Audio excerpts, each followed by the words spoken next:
Show of hands and be honest. Who of you is tired and a little exhausted of all the talks that we heard today? Let's be honest. I can tell you I'm exhausted. But to be honest, I have been exhausted all my life. I can't remember the last time I have not been tired.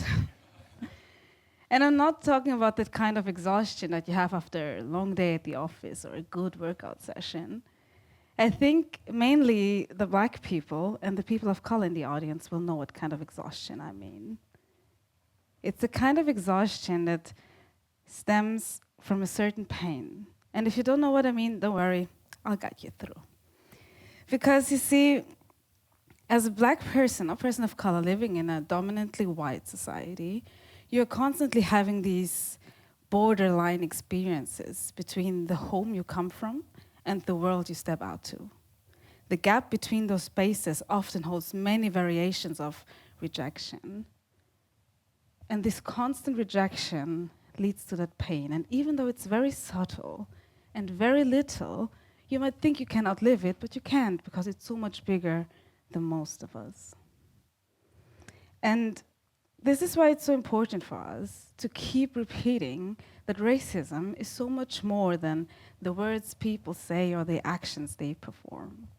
It's actually much weirder. It's this sick, twisted, multidimensional structure that has infiltrated all systems of our modern global society.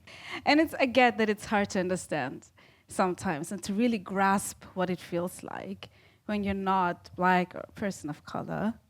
Because you see, as a white person, you very often have the chance to decide how far you want to interact in conversations about race and how much you want to interact with the experiences. I, as a Black person, never had that opportunity.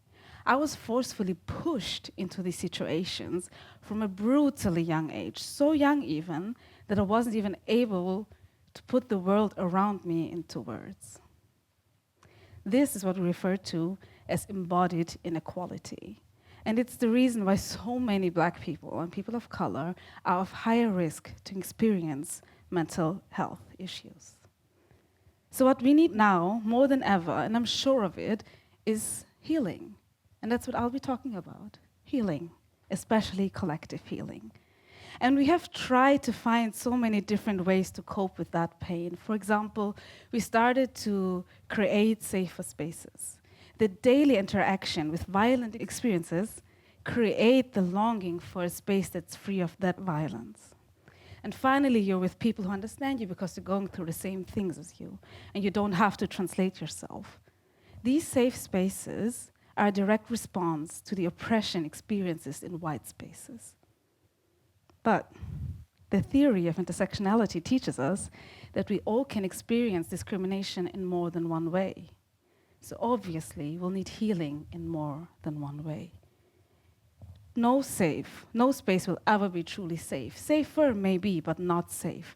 No community is a monolith, and our identities are way too complex to be grasped in their entirety.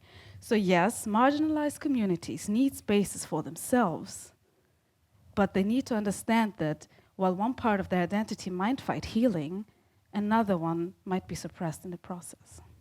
But that's okay, because we still got psychotherapy. But we know that those resources are scarce. Time, money, energy. Many of us come from a background where it's not normal to share your inner deepest emotions with a close friend or relative, let alone a complete stranger that you then even have to pay. And it also doesn't help that many psychotherapists are just as complicit in these dominant societies that we are trying to escape from. And Lord knows they do their best. Honestly, I believe it. But their best has often not been decolonized from the mindset that put us into these positions to begin with.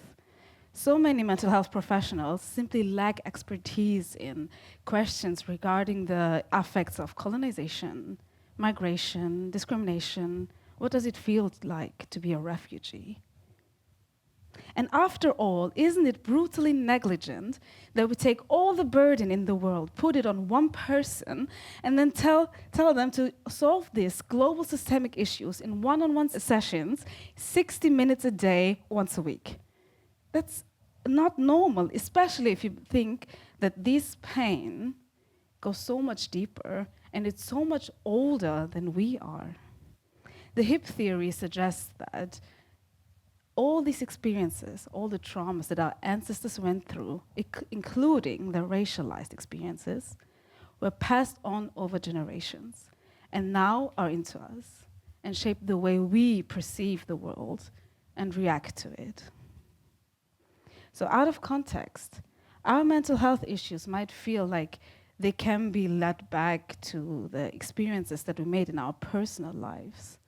But if we align them with the experiences that our ancestors made, they all make sense in a completely new way. And it has to affect the way we approach processes of healing. So, what's left to do? It's a little complicated. I'm honestly telling you, I am not a pessimist. I believe that healing is possible and transformation needs to happen. And therefore, we need this. We need safe spaces in our communities.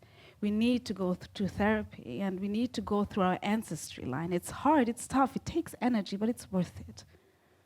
But to achieve true healing and to honestly go through that process, we need to look at it more holistically. We need to think about the people around us in that very moment, the people that came before us, and also the people that come after us. And that's how we might find healing. Thank you.